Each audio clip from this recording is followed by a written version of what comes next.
Saat ini kita telah merdeka, mari teruskan perjuangan ulama, berperan aktif dengan dasar. Assalamualaikum warahmatullahi wabarakatuh. Waalaikumsalam warahmatullahi wabarakatuh.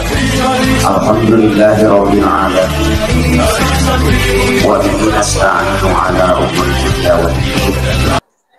Wassalatu wassalamu ala asyrafil anbiya'i wal mursalin, imamil muttaqin, sayyidina wa maulana Muhammadin wa ala alihi wa ashabihi ajma'in, amma ba'du. Al-mukarramun, para alim ulama, para kiai, para hajinya, wabil khusus jajaran syuriah MWCNU Banjarsari dan juga pengurus ranting NU Sindang Asih, mudah-mudahan Allah melindungi. Para tamu undangan, tokoh masyarakat, aparatur pemerintahan, wabil khusus Bapak Kepala Desa Sindang Asih, mudah-mudahan Allah memuliakan. Pengurus ranting NU Sindang Asih, muslim itu hormat, muslimat Sindang Asih, juga muslimat Banjarsari yang saya hormati, mudah-mudahan Allah memuliakan. Seluruh keluarga besar Nahdlatul Ulama yang saya hormati, ibu-ibu dan anak, hadirin wal hadirat rahimakumullah. Karena biasa ibu, acara seperti ini suka ada dua, ada hadirin, ada. Kalau hadirin itu hadirin di dalam, hadirin. Kalau hadirat itu hadirat di luar.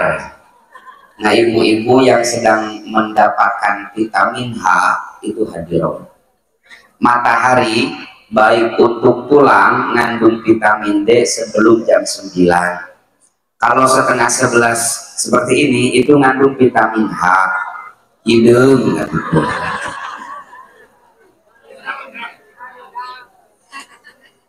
Ibu bapak hadirin sekalian, sebelum saya panjang lebar, saya ingin cek dulu ibu-ibu muslimat Sindang Asih, cinta sama Nabi,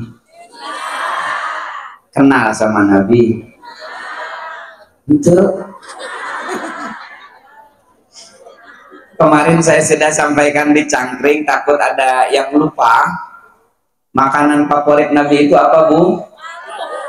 Apa? Sebelah sana ya, sebelah.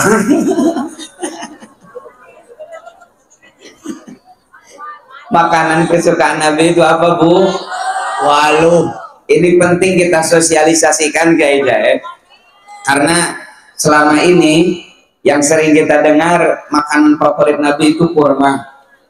Makanya ketika Ramadan penjualan kurma di Ciamis meningkat.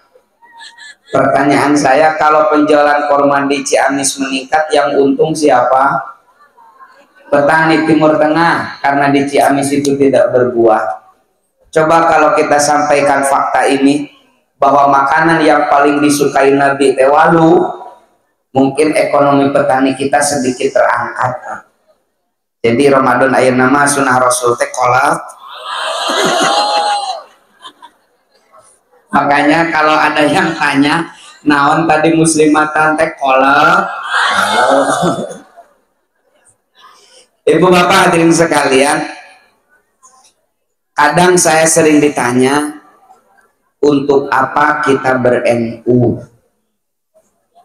Di Banjarsari suka ada yang tanya, jangan NU-NU-an, no penting Islam. Nah, saya sering jawab, untuk apa kita ber-NU? Ibu-ibu gabung di muslimah, teteh-teteh gabung di Patayat, sahabat-sahabat di Ansor, rekan-rekan kita di IPNU, IPPNU. Kenapa kita ber-NU?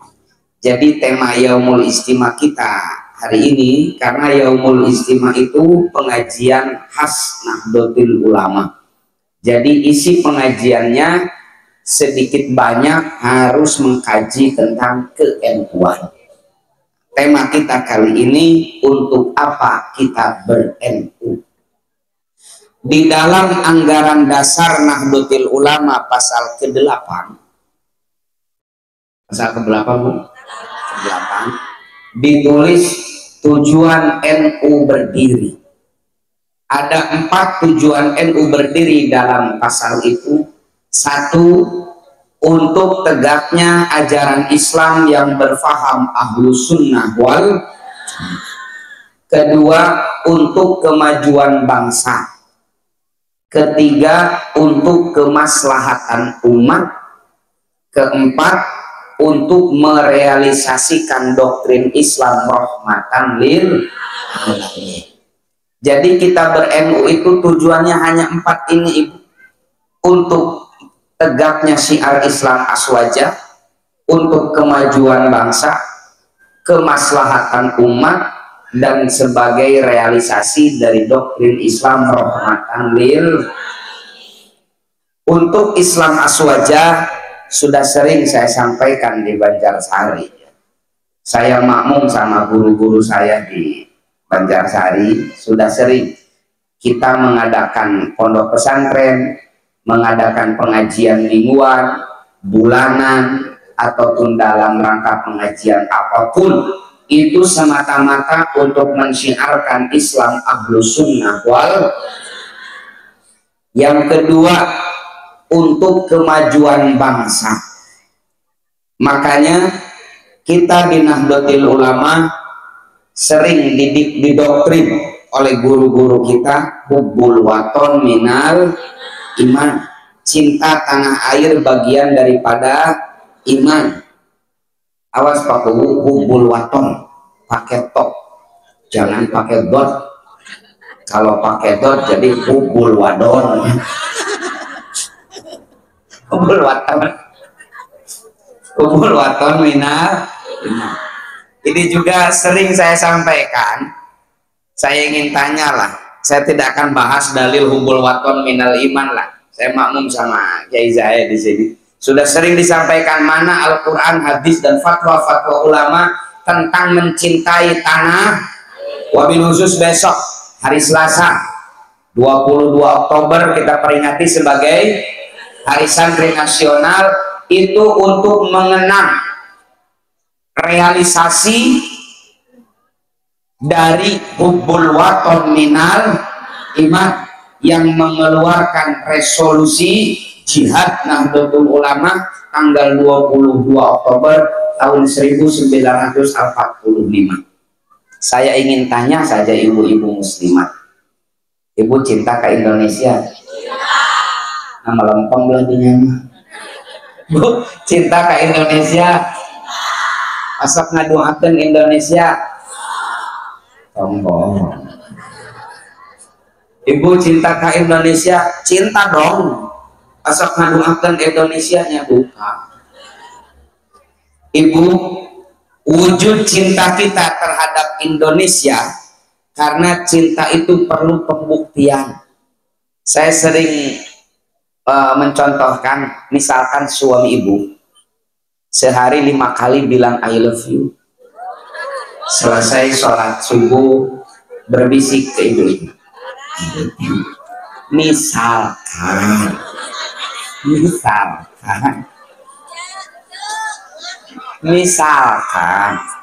selesai sholat subuh itu berbisik suami ibu itu I love you. Selesai sholat duhur juga berbisik sambil mencium kening ibu,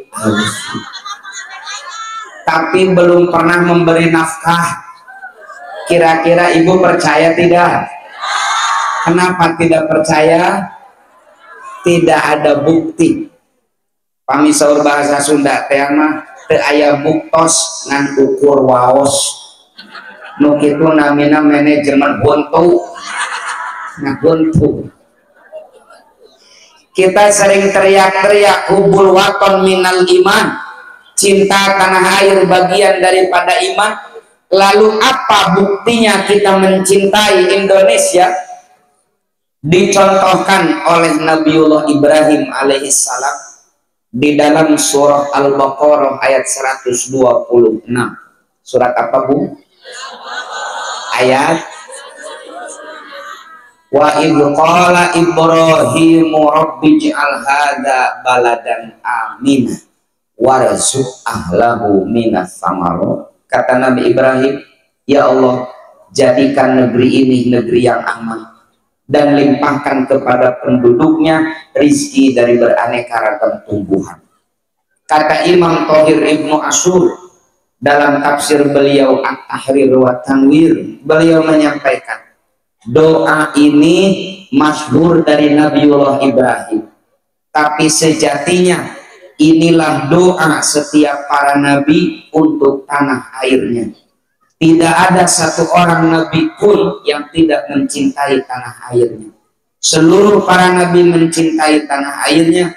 Buktinya setiap nabi mendoakan keamanan, ketentraman, kesejahteraan bagi tanah airnya. Wujud cinta mereka terhadap tanah. Jadi kalau kita mencintai Indonesia, Ibu, satu, doakan doakan biar aman dulu. Baru setelah kita mohon Indonesia aman, kita memohon rizki yang berlimpah kepada Allah dan barokah. Kita itu kadang kebalik, yang selalu kita mohon kepada Allah adalah rizki yang barokah, rizki yang berlimpah, tapi keamanan negara belum pernah kita mohonkan. Padahal secara logika, bagaimana kita bisa memperoleh rizki yang barokah, rizki yang berlimpah kalau negaranya tidak aman? Betul gak, Bu? Keamanan negara adalah modal utama untuk meraih semua cita-cita. Dengan negara aman, ibadah nyaman. Betul gak, Bu? Dengan negara aman, belajar nyaman. Saya pernah sowan sama Mufti Syafi'iyah dari Damaskus, Syria.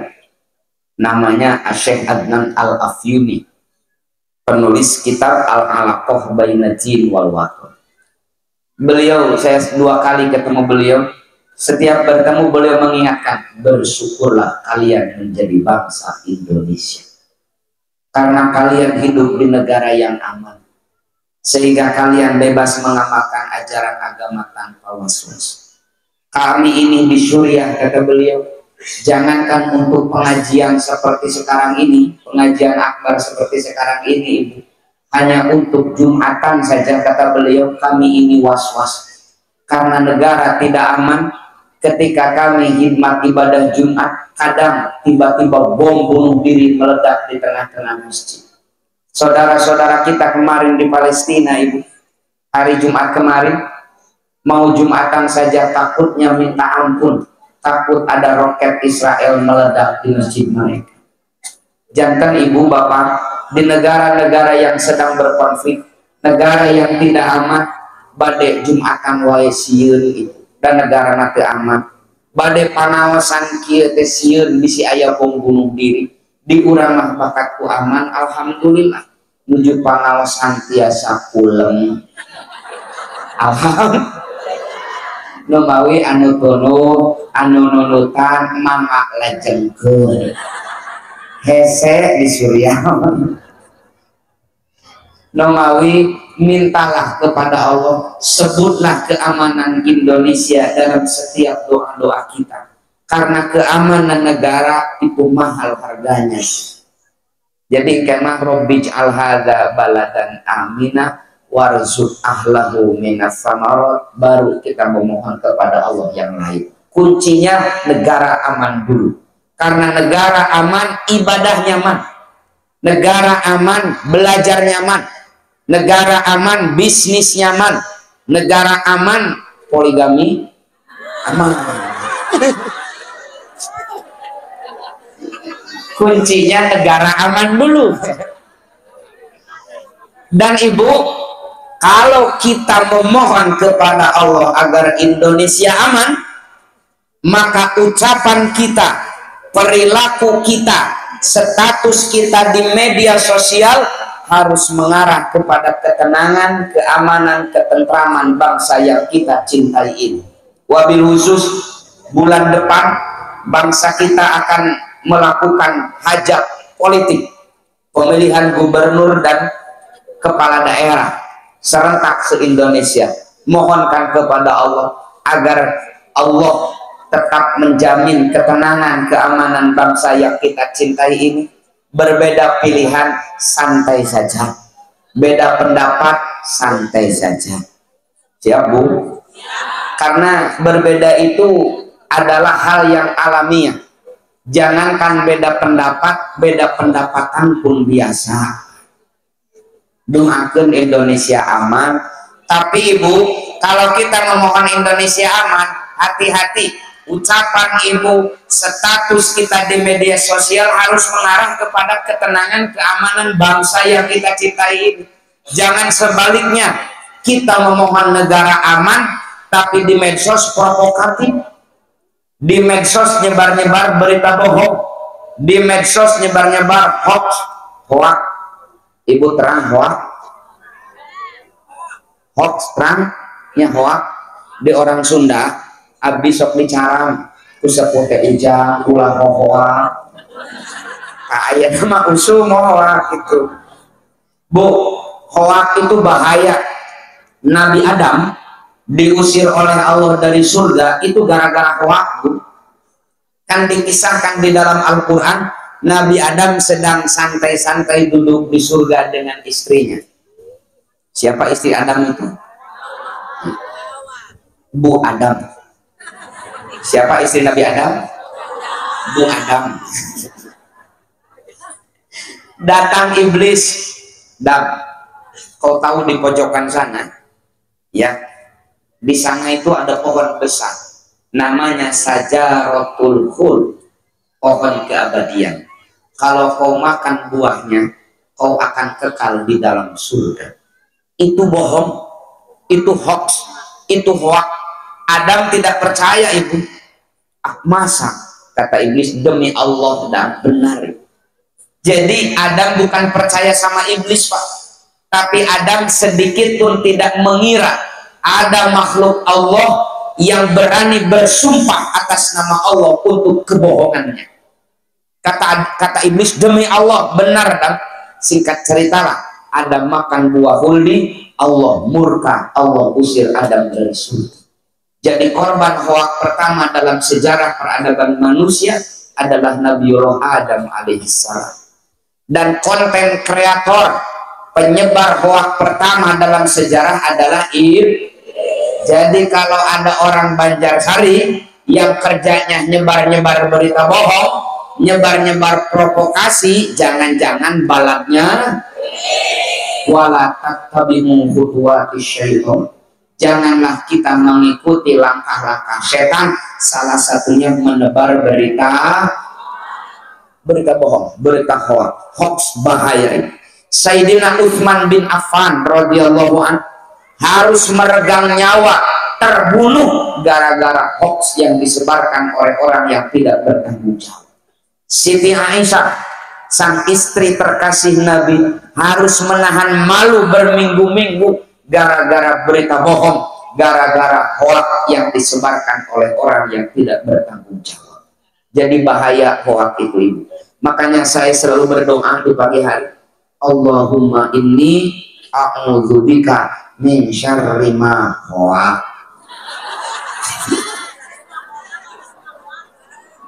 Agar kita terhindar dari bahaya. Kalau Ibu, ini wabil khusus Ibu, makanya pemerintah kita sekarang, Pak Kades ya, itu gencar melakukan edukasi, pembinaan kepada masyarakat tentang literasi digital. Bagaimana masyarakat punya etika, punya aturan main dalam bermedia sosial. Jangan sampai karena kebebasan media kita seolah-olah bebas untuk menghujat, bebas untuk menyebar aib, bebas untuk menghina orang lain. Ibu, ada etikanya. Singkat cerita mah begini, kalau Ibu main medsos itu satulah etikanya, Ibu. Jauhan pi omongan, deketan pi duitun. Jauhan pi omongan, deketan. Jangan sampai nanti Ibu ada yang kirim informasi, kirim video di media sosial, klarifikasi dulu, jangan asal share, cek dulu. In ja'akum fasik binaba'in fatabayyanu, kata Allah. Kalau ada orang yang gak kau ketahui kesolehannya, orang fasik itu menebarkan berita, jangan kau telan mentah-mentah. Fatabayyanu, cross check dulu, ini beritanya benar atau tidak. Kalau tidak benar beritanya, cukup selesai berita itu di handphone kita, jangan disebar ke yang lain. Kalau berita itu benar, apa langsung di-share? Tar dulu. Kata Nabi, min husni islamil mar'i tarkuhu ma la ya'nihi. Ciri baiknya keislaman seseorang adalah meninggalkan sesuatu yang tidak bermanfaat bagi dirinya. Kalau berita itu sudah nyata benar, cek dulu manfaat atau tidak kalau disebarkan. Kalau manfaat, sebarkan. Kalau tidak bermanfaat, cukup berhenti berita itu di handphone kita. Kalau akhlak Islam ini diterapkan oleh kaum muslimin bermedia sosial, insya Allah kegaduhan di dunia maya akan sedikit terlelai, Pak. Udah rame di media sosial itu, apalagi sekarang lagi musim politik, musim kampanye, silih serang, silih sudutkan, silih buka aib pasangan lawan dan yang lain-lain, dianggap sebagai hal yang lumrah. Titik bukti kita cinta terhadap tanah air, jangan sampai handphone kita menjadi penyebab yang akan mengurai tenun ketenangan, ketentraman bangsa yang kita cintai. Siap, Bu? Kedua, wabil khusus ibu-ibu. Kenapa saya tekankan ibu-ibu? Hiji, acara muslimatan. Kedua, di Tasik mah, Ibu, di kampung saya, ibu-ibu mah boro-boro di media sosial. Jangankan di media sosial, sedang pengajian biasa menceritakan aib orang di Tasik. Baru setengah jam ceramah dimulai, geus Noel gigirenan. Teh kadieu. Hari teh itu si ibu nu dihareup geulis teu. Nu mana itu tuh nu kerudungna jiga sakoteng. Oh itu geulis, masih muda kan, nya ora keneh kumaha kitu geus ya ibu eta teh salaki nama geus kolot. Oh kitu nu mana kenapa ka urang teh engke dijelaskeun. Di Tasik, ada di Banjarsari mah, untuk di Banjarsari mah, saroleh di Banjarsari mah, calon ahli surga saya, ulang diturutan di Tasik mah. Nah ibu titip hiji, cintai Indonesia dengan mendoakan Indonesia. Kedua, mohonkan kepada Allah rizki yang barokah dan berlimpah. Doa ibu itu adalah doa kedua setelah doanya para nabi. Doa seorang ibu kepada anaknya, laksana doa nabi untuk umatnya. Doa seorang istri kepada suaminya, laksana doa seorang nabi kepada umatnya. Numawi agar bangsa kita diberikan rezeki yang berlimpah. Para ibu, para istri, doakan anak cucu ibu, doakan suami ibu agar mendapatkan rezeki yang barokah dan berlimpah. Makanya saya sering baca di bujur truk itu kan suka menarik tuh Bu, tulisan di bujur truk itu. Di sana disampaikan rezeki suami bergantung doa sang istri. Serius Pak. Makanya kalau para suami rizkinya ingin berlimpah, perbanyaklah doa istri. Santai bulan nggak usah nanya. Santailah. Jadi kita kembali lagi, doakan agar Indonesia Allah berikan keberkahan dalam rizkinya. Ada yang menarik Ibu. Doa itu harus diikhtiarkan. dan ikhtiar itu harus didoakan. Ada seorang santri yang berdoa siang malam kepada Allah agar pinter, tapi ngaji jarang, ngapalkeun para. Cek syariat pinter moal. Seperti kita berdoa kepada Allah agar dilimpahkan rezeki yang barokah, tapi teu usaha. Cek syariat aya moal. Makanya saya ingin fokus bagaimana mengejawantahkan warzuq ahlahu minas samarot. Saya akan ulang-ulang Pak tentang ini. Kenapa? Sudah terlalu lama kaum muslimin didoktrin dengan kemiskinan sang Nabi. Beres Bu?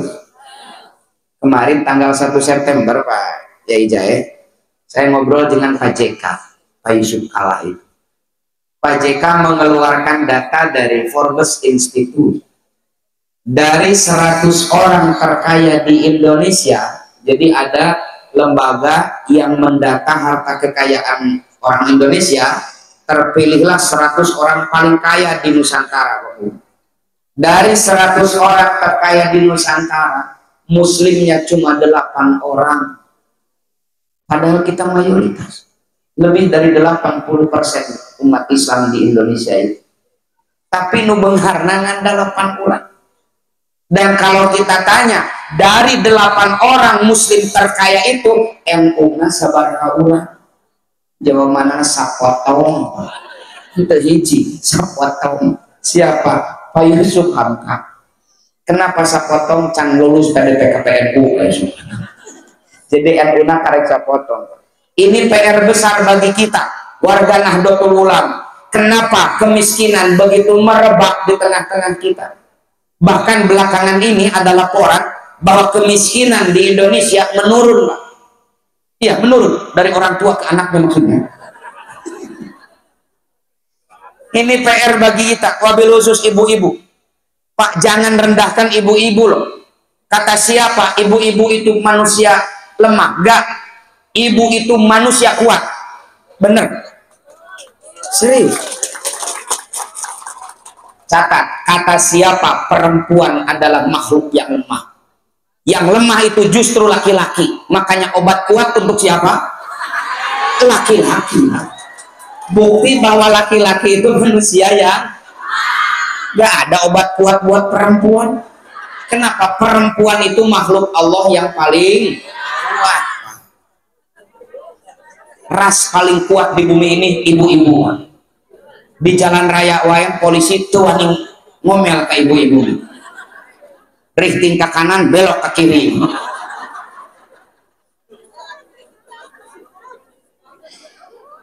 Nih, raksasa retail di Nusantara asal Amerika namanya Giant dan Hero. Supermarket raksasa dulu itu merajai pasar di Nusantara itu dua ini Pak, Hero dan Giant. Gulung tikar, bangkrut Pak. Kenapa? Karena merebaknya pasar online. Laporan dari Kementerian Perdagangan, lebih dari 60% pelaku jual beli online adalah ibu-ibu dasteran, Bu. Jadi Hero, Giant, Pak, yang sudah puluhan tahun merajai retail di Nusantara, bangkrutnya usaha ke ibu-ibu dengan jualan online ini. Anda cek saja yang live di TikTok, di Shopee, kebanyakan laki-laki atau perempuan? Nih, ibu-ibu itu adalah penggerak ekonomi bangsa. Ini penting kita sampaikan di tengah-tengah kaum ibu-ibu muslimah. Ibu-ibu itu makhluk kuat, bukan makhluk lemah. Yang lemah itu laki. Oke, kita kaji lagi. Nah, bagaimana agar muslimat NU ini, tenaga yang luar biasa ini, memberikan efek positif bagi tujuan Nahdlatul Ulama, di samping untuk kemajuan bangsa juga untuk kemaslahatan umat. Nah, kita akan fokus di dua peran ini. Bagaimana peran ibu-ibu muslimat dalam menciptakan kemajuan bangsa dan kemaslahatan umat. Yang pertama, Ibu, dalam posisi ibu-ibu mempersiapkan generasi penerus agar bangsa ini maju di masa yang akan datang? Allah mewanti-wanti. Nih, saya sering baca sejarah orang-orang besar di dunia.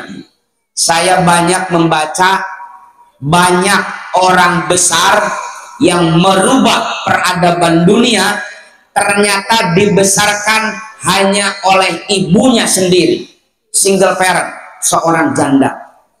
Sayyiduna Muhammad, beliau belum sempat melihat wajah sang ayah, hidup hanya dengan ibunya seorang diri, janda. Imam Syafi'i dibesarkan oleh ibunya seorang janda. Penemu lampu pijar Thomas Alva Edison, dia yatim sejak usia 2 tahun, Pak. Dia dididik, dirawat oleh ibunya seorang diri, janda. Banyak orang besar dibesarkan oleh seorang janda. Saya belum pernah membaca ada orang besar dibesarkan oleh seorang budak. Gak pernah baca saya.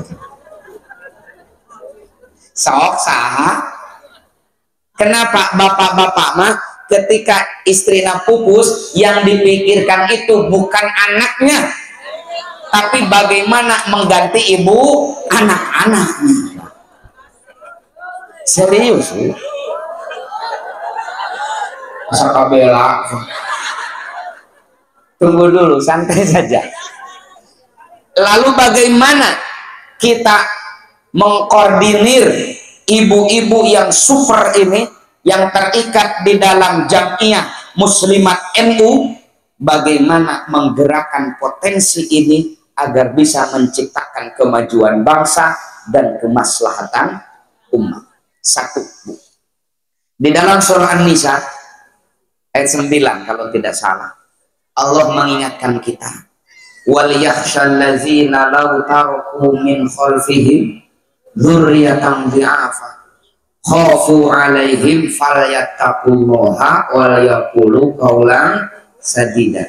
Wahai kalian, kata Allah, hendaklah merasa risih, hendaklah merasa takut andai kata kalian meninggalkan generasi yang lemah. Kenapa harus takut?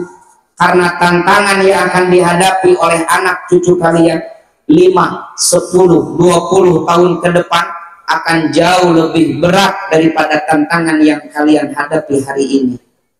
Tantangan kita hari ini, Ibu, dalam berbagai hal berat, tapi ketahuilah tantangan yang akan dihadapi oleh anak cucu kita kelak akan jauh lebih berat. Makanya Allah mengingatkan kita, jangan tinggalkan anak cucumu dalam kondisi lemah. Agar kita tidak meninggalkan generasi penerus dalam kondisi lemah, solusi dalam ayat itu kan cuma 2. 1, falyattaqullaha, kita bertakwa kepada Allah dan mewariskan ketakwaan itu kepada anak cucu. Jadi kalau kita ingin anak cucu kita kuat di masa yang akan datang, 1, kita sebagai orang tuanya harus kuat dulu. Makanya perintahnya kau bertakwa kepada Allah dulu dan wariskan ketakwaan itu kepada anak cucu. Artinya kalau kita ingin punya anak soleh, maka kita dulu sebagai orang tuanya harus soleh. Dan juga bukan hanya soleh secara pribadi, wariskan, biasakan anak-anak kita mengikuti perilaku soleh kita sebagai orang tuanya. Kalau ibu beribadah, jangan cuma ibu, anak itu dibawa. Nah, seperti pengajian ini kan amal soleh, putra putri ibu kan dibawa nih seperti ini. Ini dalam rangka mewariskan ketakwaan, mewariskan kesolehan kepada anak cucu kita, mewariskan ke-NU-an kepada anak cucu kita. Saya pernah bertemu pemirsa dengan tokoh NU Jawa Barat, legenda, namanya menjadi nama jalan di kota Tasikmalaya, Sutisna Senjaya. Beliau adalah ketua PCNU pertama di Tasikmalaya, ketua PCNU terkeren, Pak. Beliau itu.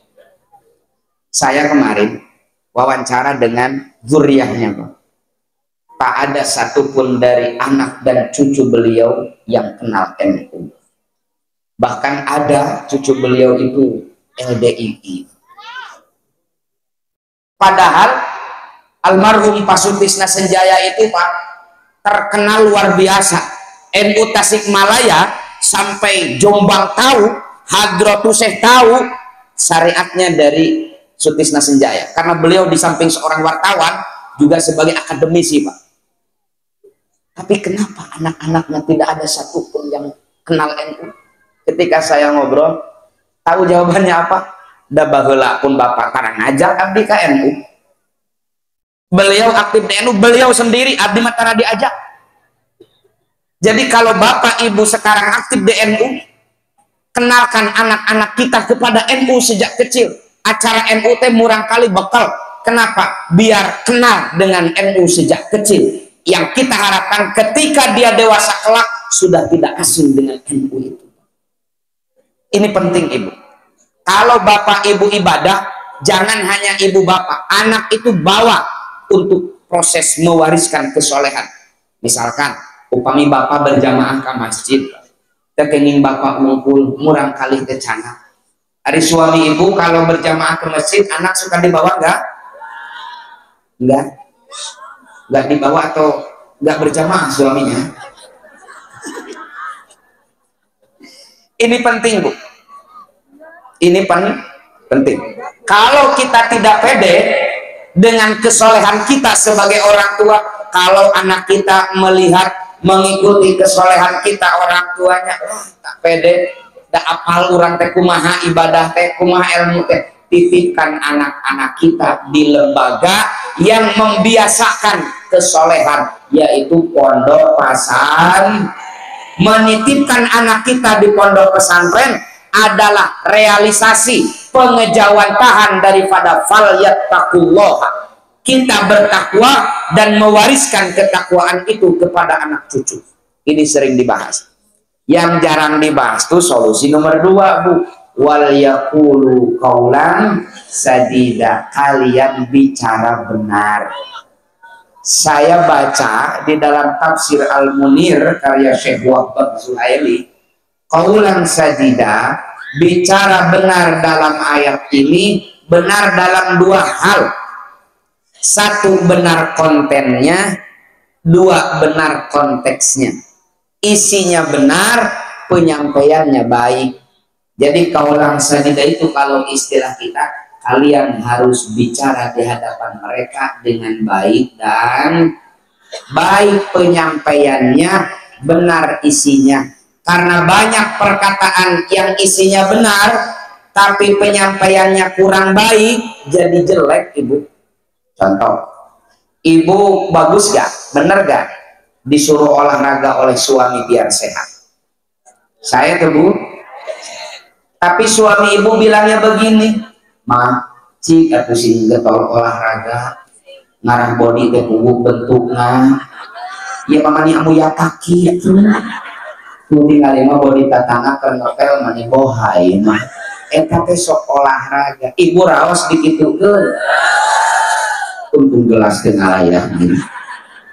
Isinya benar, tapi penyampaiannya kurang baik, kan jadi jelek. Makanya saya pernah ditanya oleh istri saya kemarin setelah Ramadan itu, Pak, mama gendut ya? Enggak, mah proporsional. Serius Pak, mama naik 6 kilo, mama gendut kan? Enggak loh mah, badan mama itu mirip seperti pahala bulan suci Ramadan. Maksudnya Pak? Iya mah, berlipat-lipat.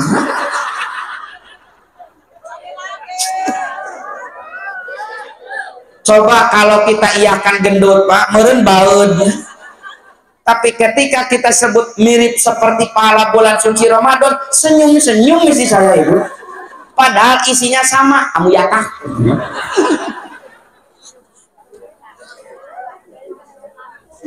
Dua, ibu bener gak? Saya ngemutan suami berjamaah pemitos Adam. Saya tuh bu, tapi nyarios nakir adan sudah selesai, ibu sudah ambil wudhu, suami ibu sedang ngerokok depan TV. Lalu ibu berdiri depan suami dan berkata, innalillahi wa inna ilaihi raji'un.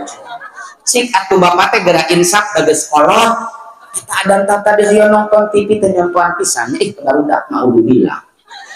Bapak raos dikitukeun. isinya benar, nyemutan berjamaah. Tapi penyampaian akhiran saya kan jadi terawas, Pak. Kaulang sadida tuh begini, sore ibu teh. Bapak mohon diganggu. Mohon maaf, ada apa mah? Sudah adzan, bilih badai berjamaah ke masjid. Atau badai berjamaah di bumi, ku mamah di antosan.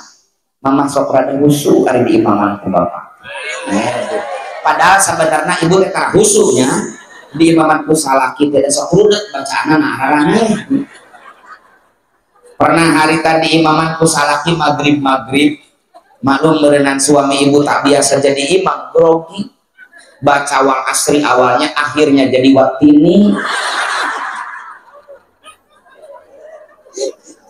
Selesai Fatihah itu suami ibu bilang Bismillahirrahmanirrahim wal asri innal insana lafi khusri illal ladzina amanu wa amilus solihati falahum ajrun ghairu mamnun fama yukadzibuka ba'du bidzin. Kan ibu di tukang terada bunceliknya, nah jadi panjang. Selesai sholat ibu tanya, Pak tadi mawal asri teh asa beda nyamah pan eta teh terobosan baru. Nah meskipun begitu kan harus santun. Mama sok rada husu ari di imaman ku bapak kan rawasun pada anak-anak kita juga demikian. Ini wabil khusus ibu, wabil khusus ibu pada anak-anak juga kita demikian. Sur ibu teh berapa ulangan tajwid? 4. Berapa? 4 tuh dah ama uli wae nyok HP wae karena ngapalkeun nya bodoh nyarakeun menang opat bodoh jadi bapak mana bodoh sok ulang-ulang bodoh mirip bapak mana engke teh budak ibu yes si bapak ge gini.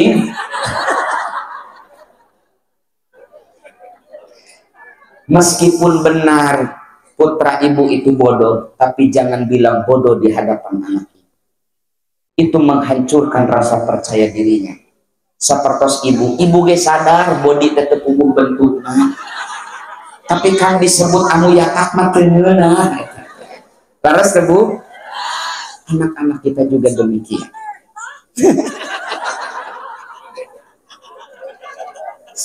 Si ibu makalah jadi curhat. Kau langsa di itu begini. Sabaraha ulangan matematika. Opa, bari diusapan ku ibu teh keun walah mamah mah baheula pernah menang 2. Tapi tidinya mamah bismillahan, langkung giat belajar, langkung rajin ngapalkeun. Pas ulangan deui teh alhamdulillah teh ngindalapan. Ayeuna opa sok geraan sing langkung rajin belajar, sing langkung getokol ngapalkeunana. Insyaallah kemake 10. Mamah yakin langkung pinter daripada mamah. Cik raoseun nu kahiji raoseun nu kadua. Hari ibu sok nu kahiji nu kadua.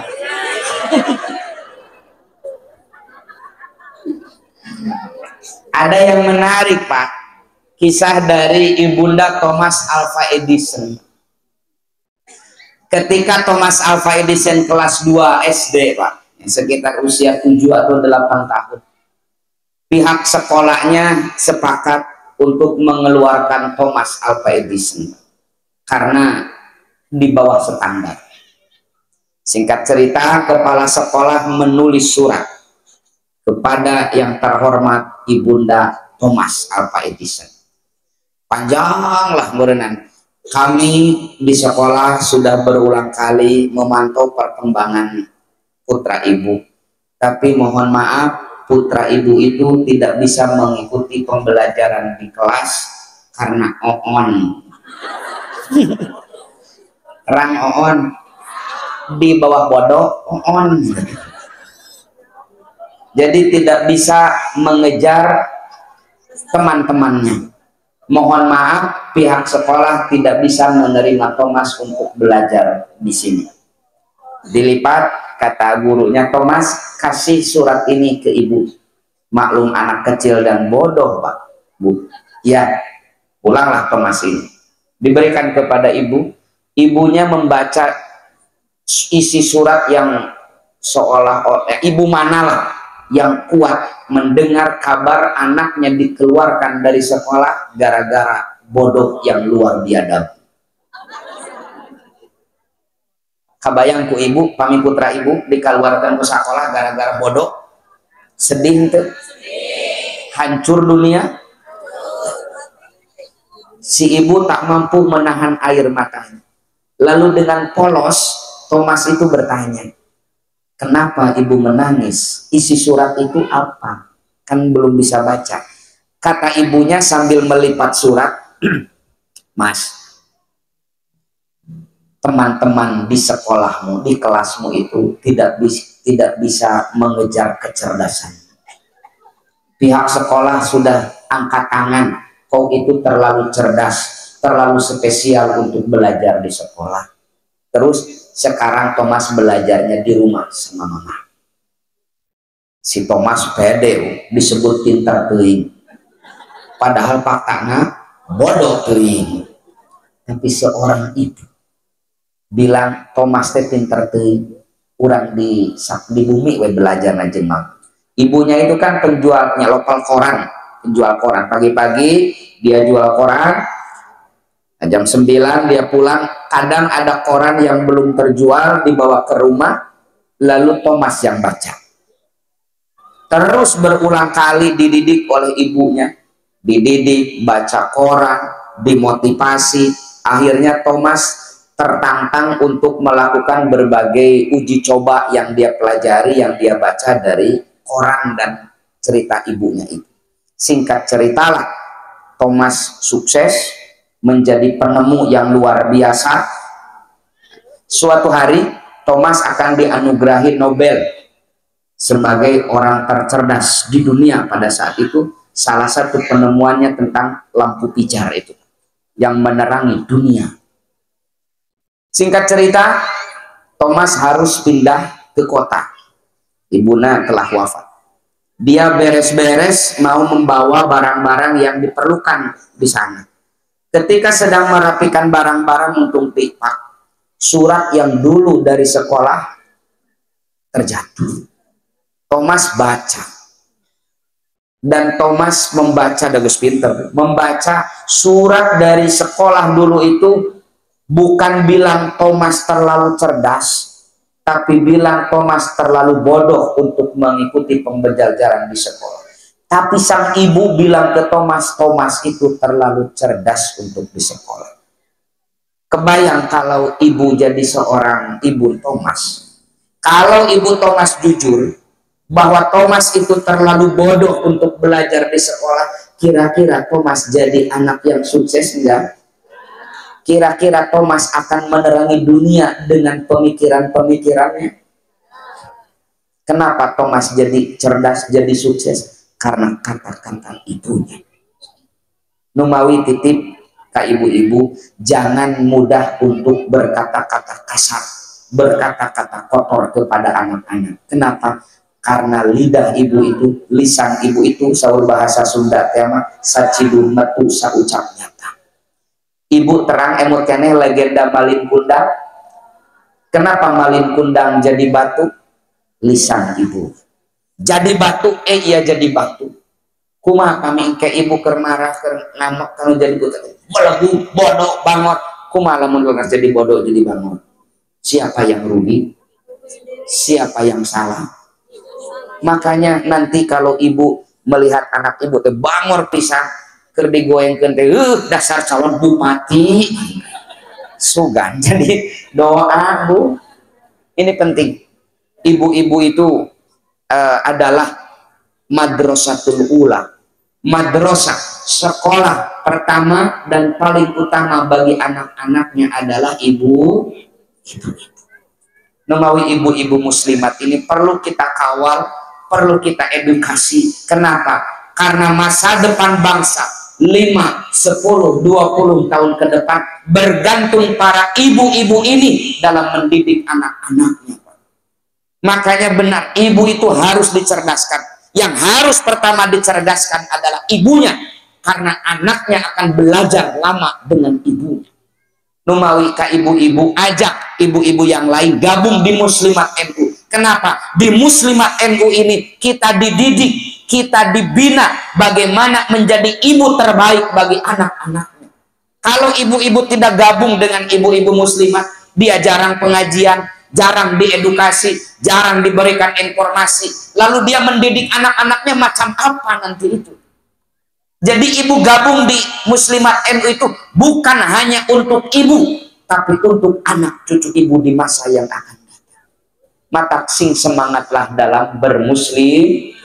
Semangat bu, bukan untuk ibu aktif di Muslimat itu, tapi untuk anak cucu ibu di masa yang akan.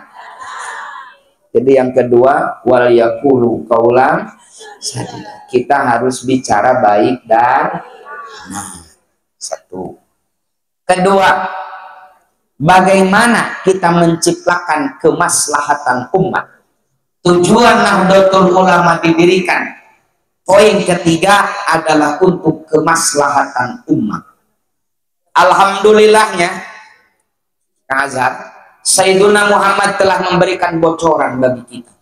Kata beliau, "Solahu ummati," kemaslahatan umatku tercapai, kedikdayaan umatku tercapai, bil ilmi wal mali, satu dengan ilmu, dua dengan harta. Jadi kata Nabi, kemaslahatan umat ini akan diraih dengan ilmu dan harta. Dengan ilmu, saya makmumlah sama guru-guru saya. Pokoknya mah berbicara masalah ilmu, pengajian Kiai NU mas sudah khatam. Sok udah kalah bingung pengajian di NU Pak lo batuin mah mingguan, bulanan, muslimatan, patayatan, Jumatan. Ya hari Jumat ayahnya. Oh ayah Jumatan. Jumatan, muludan, muharaman, rajaban, wah dislobatein lah. Debaan, pesantren NU itu puluhan ribu sudah aman. Tapi maaf Pak, kita surplus dalam ilmu agama, tapi minus dalam ilmu umum. Serius. Untuk stok kiai, stok ajengan pengarsa 20-30 tahun ke depan aman. Lirboyo saja santrinya 47.000 Pak. Belum pelosok, belum Tebu Ireng, belum Tegal Rejo, belum di Kiai Amir itu, belum di Cijantung, belum aman. Tapi stok para ilmuwan, stok akademisi, stok yang menguasai ilmu-ilmu umum, nol besar NU itu Pak. Nol besar, serius. Ada Ibnu IPPNU yang jadi jenderal TNI? Ada gak? Ada. Belum ada. Ada alumni Ibnu IPPNU yang jadi dokter spesialis? Belum ada. Ada alumni Ibnu IPPNU yang menjadi ahli keuangan terkenal? Belum ada. Ada alumni Ibnu IPPNU yang jadi ahli pertambangan? Tidak ada. Makanya ibu tolong, putra putri ibu jangan semuanya diarahkan untuk mendalami ilmu agama. Ini wabil khusus bagi rekan dan rekanita Ibnu IPPNU. Ketika kalian lulus dari SLTA, ulah ka eng wae Pak, nyayai gitu. Negara kita telah mengalokasikan APBN lebih dari 20% Pak, untuk membiayai sekolah-sekolah keren, UI, ITB, IPB, UGM, STAN. Arahkan anak-anak kita daftar dulu di sana. Daftar di ITB, harus ada santri NU yang ahli pertambangan. Wujud dari hubul waton minal iman. Kita sering didoktrin oleh guru-guru kita, Nusantara milik kita, yang ngelola duka saha. Serius. Memang cukup mengelola pertambangan dengan istighosah Pak? Kepercantan maya. Ikhwan Torikoh di dia kirim karena tuna. Wirid 40 peting. Kira-kira minyak bumi dari perut laut Natuna keluar mual. Mual. Kudu ayah santri NU yang ahli pertambangan, bagaimana mengelola itu. Ini penting Bu. Jadi nanti ibu itu harus tahu potensi anak, karena tidak ada yang lebih tahu terhadap anak kecuali ibunya, karena darah dagingnya hidup di dalam perut ibu 9 bulan anak ibu itu. Ibu pasti tahu potensi anak. Lihat potensi anak kita itu. Kalau potensinya ini sukanya menghafalkan surat-surat pendek, titipkan di pesantren tahfidz. biar menjadi penghafal Al-Quran, penjaga kesucian Al-Quran di masa yang akan datang. Lihat potensi anak ibu itu, ya resep mate cenah pestolan, oh iya teh calon polisi gitu. Arahkan dari sekarang bagaimana dia lulus di Akpol di masa yang akan datang, biar jadi jenderal TNI, jenderal polisi. Iya mah cenah resep mate nyokotan duit bapak nah segitu. Berarti iya mah calon menteri keuangan gitu kan. Dorong agar nanti daftar kuliah di SETAN, pengganti Ibu Sri Mulyani nanti itu, Bu. Jadi harus dibaca potensinya. Ini kan yang disampaikan di dalam Ta'limul Muta'alim. Ada satu kisah dalam Ta'limul Muta'alim itu. Imam Bukhari pertama kali mondoknya di ulama ahli fikih. Sudah 1 tahun beliau belajar di sana, sang guru belum melihat perkembangan yang menggembirakan. Setelah beberapa kali diperhatikan, ternyata Al-Bukhari ini tidak cocok untuk belajar fikih. Akhirnya gurunya panggil, "Ri, sini. Kau itu lebih bagus jangan di sini mondoknya." Di mana tuh pangarsa? Di sana ada saudara saya ulama ahli hadis. Kayaknya kau cocok untuk belajar hadis. Dikirimlah Bukhari ke ulama ahli hadis. Dan akhirnya beliau menjadi ahli hadis paling top di dunia. Kenapa? Karena sang guru mampu memetakan potensi muridnya. Hari di urang makan justru murid keluar TSLTA, izin pengersa kemana? Gue daftar di ITB lah, jauh-jauh ke ITB, di Inu cenah kuliah nanya, penting mah ngaji. Atuh jadi terjadi pinter nanate. Ini penting, Bang. Jantan ibu tolong arahkan. Kebetulan saya di Ansor di Jawa Barat sudah 3 kali kita mengadakan LPDP Camp. Kita menyeleksi santri-santri NU yang punya ijazah S1 umum. Saya tidak menerima SAG. Sudah terlalu banyak SAG. Sarjana alam gaib. Kita cari alumni-alumni IPNU, IPPNU, PMI yang jurusan umum, ekonomi, politik, sains, 4 lah STEM, sains, teknologi, engineering, matematik. Kita didik 1 bulan, kita kasih makan sehari 3 kali, kita kasih tutor bahasa Inggris keren, kita kasih tutor bagaimana lolos di LPDP dengan keren, bagaimana tata cara menulis di jurnal internasional. 1 bulan kita didik, kita godok. Kenapa? Karena kita membutuhkan orang-orang ini di masa yang akan datang. Alhamdulillah Pak, alumni pertama lolos LPDP jurusan sumber daya air di Belanda. Bulan November kemarin, 1 tahun yang lalu lolos S2, kemarin sudah mulai S3 di Belgia Pak. Nanti dia yang akan kita prioritaskan untuk pemetaan sumber daya air di Nusantara. Ada lagi lolosan kita yang lolos di teknik nuklir di Jerman Pak. Alumni IPNU itu. Kita didik, kita godok mereka supaya 5-10 tahun ke depan mereka kembali untuk mendidik anak-anak kita. Sudah terlalu banyak. Ibu bangga gak kalau ada anak ibu yang jadi jenderal TNI? Bangga? Catat, rasa bangga itu tidak akan ibu rasakan kalau ibu tidak mengarahkan anak-anak ibu masuk di Akmil. Karena jadi jenderal TNI itu ada sekolahnya melalui Akmil. Ibu kembali, anak ingin jadi jenderal TNI tapi malah ikut di Klatsar Banser. Ya jadi Banser, bukan jadi jenderal. Ibu punya anak dokter, tapi ibu marah suruh untuk wirid dan tirakat. Gak jadi dokter, jadi dukun nanti. Kerja cerdas. Ya, ini penting. Ibu-ibu tolong arahkan anak-anaknya, titipkan di IPNU, di IPPNU. Kalau putra ibu itu laki-laki, suruh kau aktif di IPNU. Nanti di IPNU senior-seniormu akan mengarahkan potensimu di mana, petanya harus seperti apa. Kalau putri ibu di SLTP, SLTA, suruh dorong kau harus aktif di IPPNU. Kenapa? Di sana nanti kau akan ditunjukkan bagaimana peta dunia, bagaimana potensimu, dan seniormu akan membimbing kemana kau harus melangkahkan kaki mengejar cita-cita. Arahkan di IPNU, arahkan di IPPNU. Kalau kita tidak bisa mengarahkan anak-anak kita. Siap Bu? Bil ilmi, ini bil ilmi. Kedua, bil mali, dengan harta. Tidak ada yang memungkiri peran penting harta di dalam syiar Islam. Betul gak Bu? Apalagi di agama kita ada istilah maqamaddin illa bil mal. Agama tidak akan tegak tanpa dukungan dana. Betul gak Bu? Coba kiai kita kalau berdoa pasti dananya dipinta.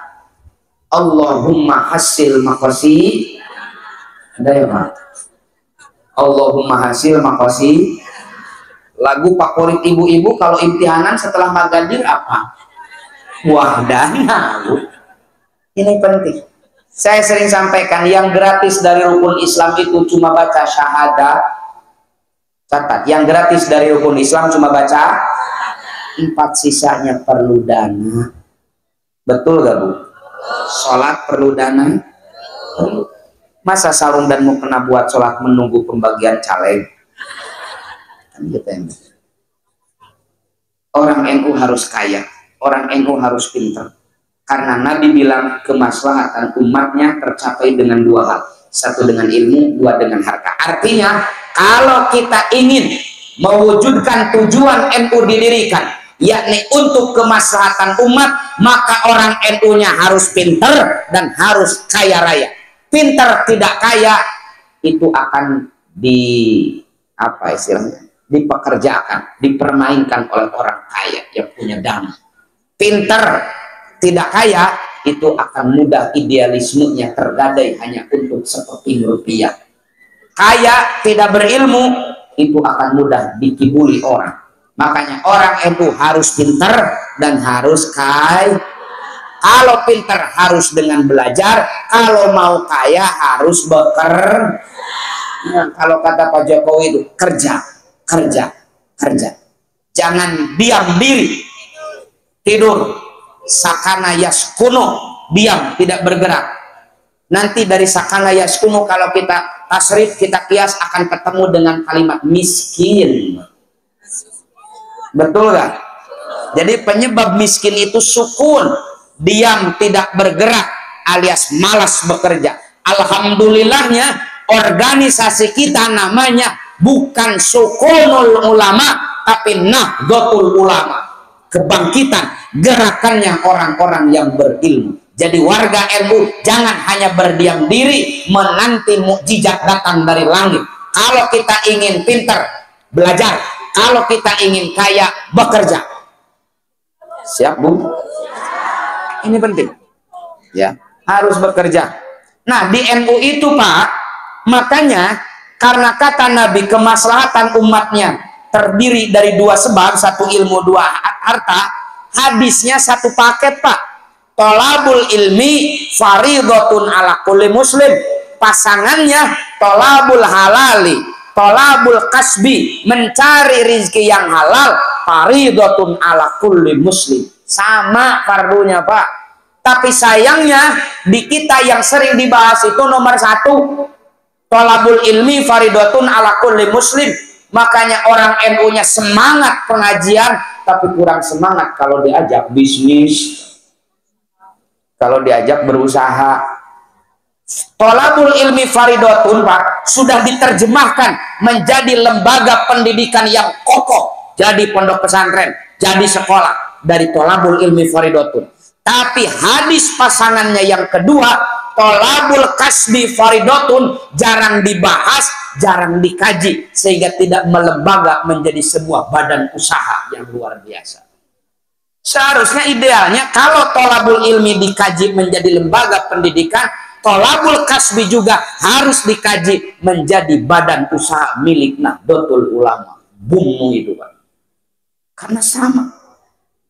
Kita itu kadang, kita yang sering hajat orang yang untung.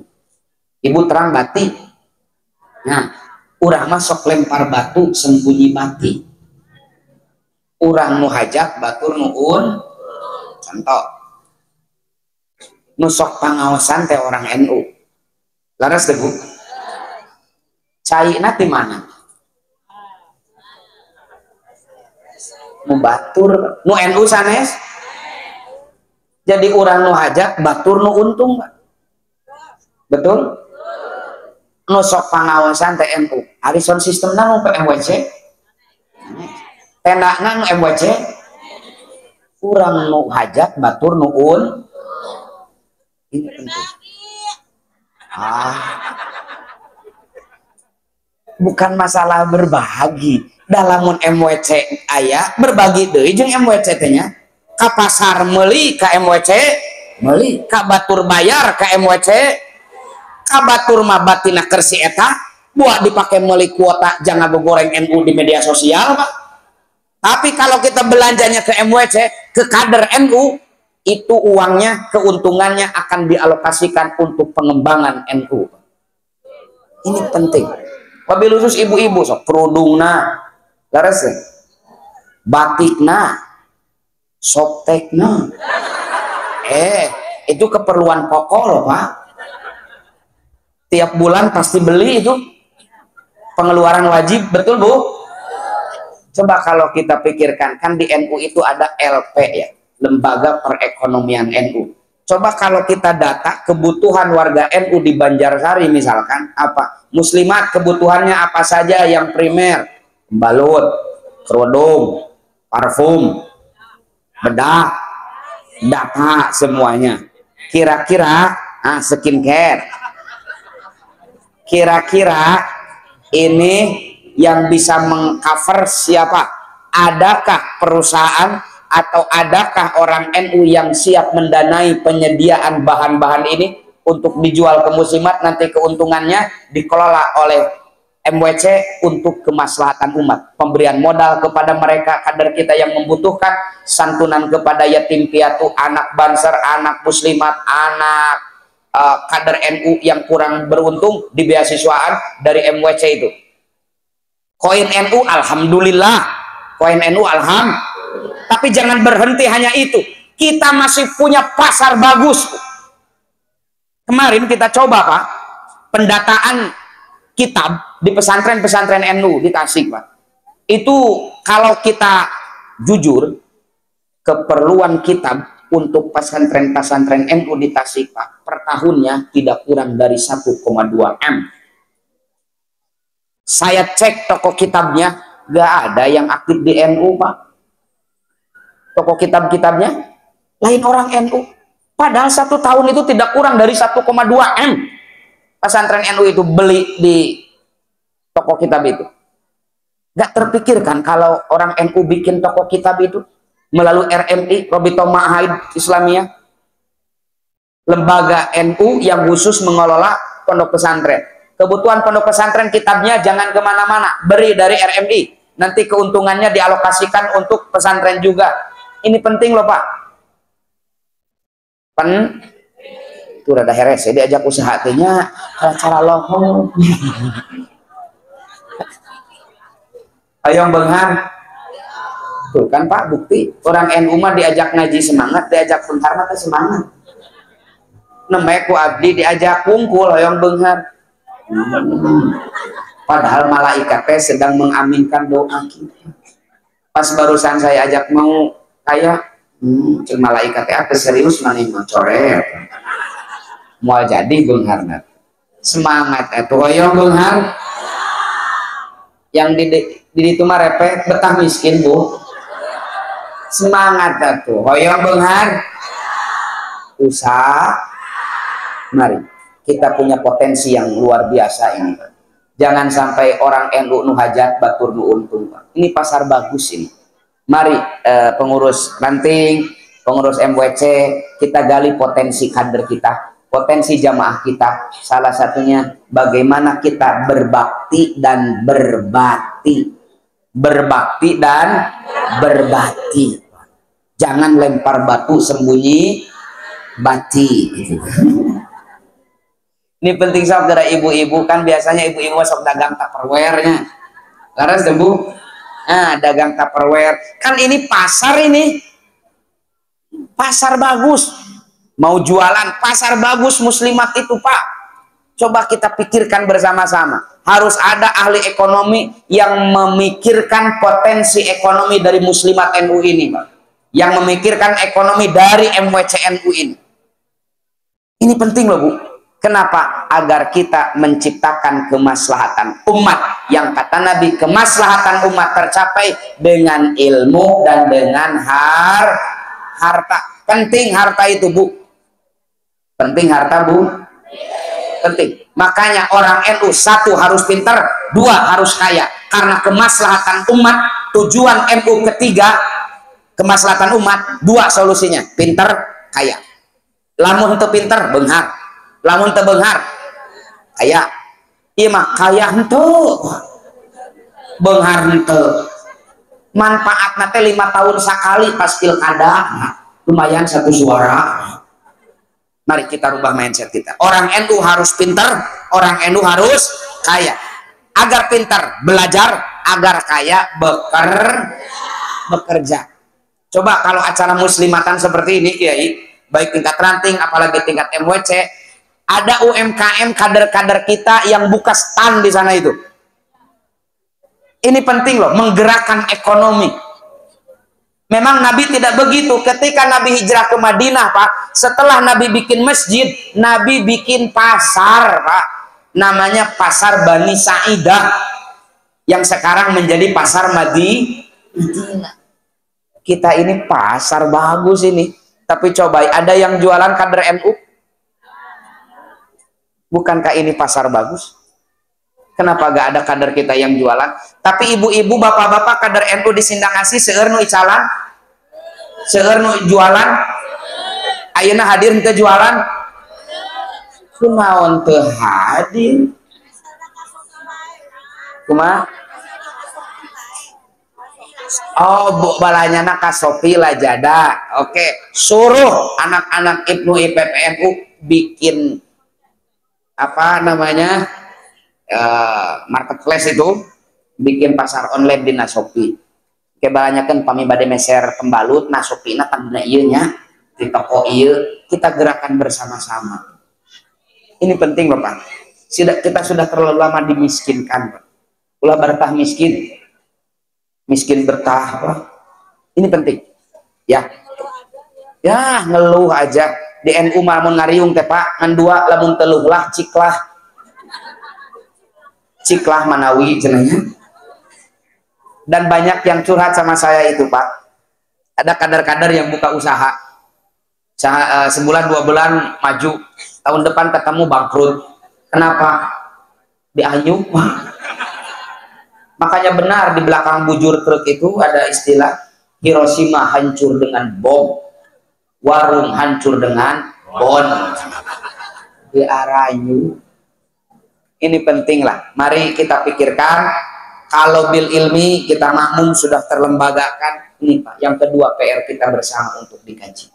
Bagaimana warga NU itu mandiri secara ekonomi. Bagaimana potensi warga NU yang puluhan ribu ini bisa menghasilkan kemaslahatan uang untuk dialokasikan menjadi bantuan. Kalau ada warga muslimat, ada kader muslimat yang sedang sakit, hadir. Kalau tidak BPJS dibayar. Kalau ada putranya yang sedang belajar, ekonominya sederhana, bayar di beasiswa dari MWC. MWC dari mana? Dari keuntungan yang dikumpulkan oleh warga Nahdlatul.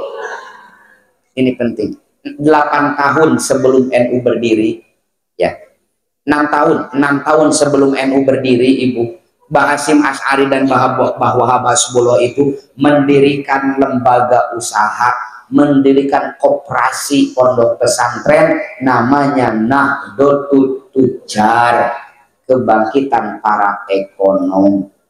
Ini penting, Pak. Aduh, dari darah lulusnya ngabahas beungharnya, ngabahas beunghar marada lulus. Ini penting. Mari sama-sama. Nanti lain kali saya sering membuka, bukan pelatihan ya, kita sering membuka seminar tentang kebangkitan ekonomi, Pak. Nanti kapan-kapan MWC kita ngobrol, jangan terlalu banyak lah ya, 10-20 orang kita kumpul di MWC, kita pemetaan bagaimana potensi bisnis kita itu. Laporan dari yang hadir itu potensi di wilayah saya begini. Nanti kita analisa kira-kira yang bisa menjadi barangnya seperti apa. Kira-kira strateginya bagaimana, Pak? Ini penting. Jangan sampai kita hanya semangat belajar tapi tidak semangat bekerja. Kita pintar tapi miskin, itu pun rugi. Banyak orang yang pintar menggadaikan kepintarannya hanya untuk sekeping rupiah. Orang NU harus kaya dan harus harus ada yang pintar dan harus ada yang kaya.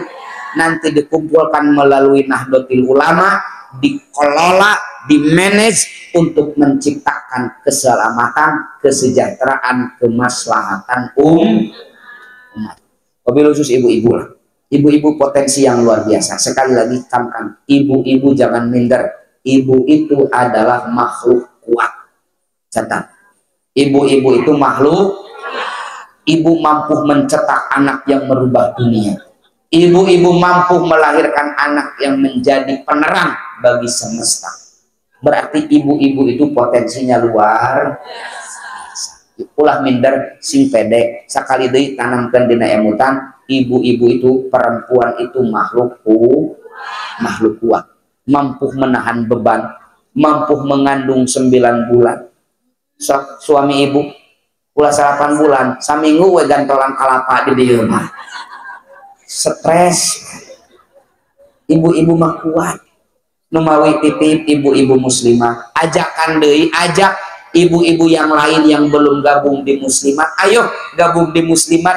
Nanti di muslimat kita akan dididik, diarahkan bagaimana peran ibu yang seharusnya untuk menciptakan generasi penerus yang lebih baik, agar kita berinvestasi. Ketika kita sudah mati berpuluh-puluh tahun, tapi pahala akan tetap mengalir karena kerja kita selama hidup. Investasi abadi, yaitu anak-anak. Itu saja yang bisa saya sampaikan. Mudah-mudahan ke depan, sudah duhur Bu, ya sudah duhur. Mudah-mudahan ke depan kita akan lebih fokuskan lagi, Kiai, bagaimana pemetaan ekonomi di muslimat. Celahnya seperti apa? Karena perlu ada ahli yang memetakan potensi bisnis dan bagaimana menggalinya, perlu kerjasama dengan LPNU.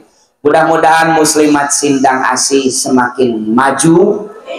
Mudah-mudahan ibu-ibu muslimat di sini semakin maju, bisa mendidik anak-anaknya agar bisa menjadi penolong Islam di masa yang akan datang. Ingin punya anak yang bermanfaat?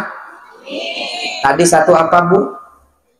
Kita dulu bertakwa, soleh, wariskan kesolehan kepada anak-anak. Kedua, kita harus bicara baik dan Allahumma sholli wa sallim wa barik ala sayyidina Muhammad wa sallim wa radiyallahu tabaraka wa ta'ala an kulli sahabati rasulillahi ajma'in. Alhamdulillahi rabbil alamin, hamdan yuwafi ni'amahu wa yukafi mazidah. Ya Rabbana lakal hamdu kama yanbaghi li jalali wajhikal karim wa 'azimi sultanik. Allahumma ighfir lana wa liwalidayna warhamhum kama rabbawna shighara. Rabbi ij'al hadza baladan aminah warzuq ahlahu minas samarat. Rabbana hab lana min azwajina wa dhurriyyatina qurrata a'yun waj'alna lil muttaqina imama. Allahumma inna nas'aluka al-huda wat tuqa wal afafa wal ghina. Allahumma inna na'udzubika minal hammi wal hazan wa na'udzubika minal 'azzi wal kasal wa na'udzubika minal jubni wal bukhli wa na'udzubika min ghalabati ad-dain wa qahri rijal. Allahumma ya Ghaniyyu ya Hamid ya Mubdi'u ya Mu'id ya Rahimu ya Wadud, aghnina bihalalika an haramik wa bi ta'atika an maksiatik wa bi fadlika amman siwak. Rabbana atina fid dunya hasanah wa fil akhirati hasanah wa qina adzabannar. Bi fadli subhana rabbika rabbil izzati amma yasifun wa salamun alal mursalin walhamdulillahi rabbil alamin. Al-Fatihah. Alhamdulillahi rabbil alamin arrahmanirrahim maliki yaumiddin. Iyyaka na'budu wa iyyaka nasta'in ihdinas siratal mustaqim siratal ladzina an'amta 'alaihim ghairil maghdubi 'alaihim waladdallin. Adana Allah wa yakum ajmain wa Allahul muwaffiq ila aqwamit thoriq. Wassalamualaikum warahmatullahi wabarakatuh.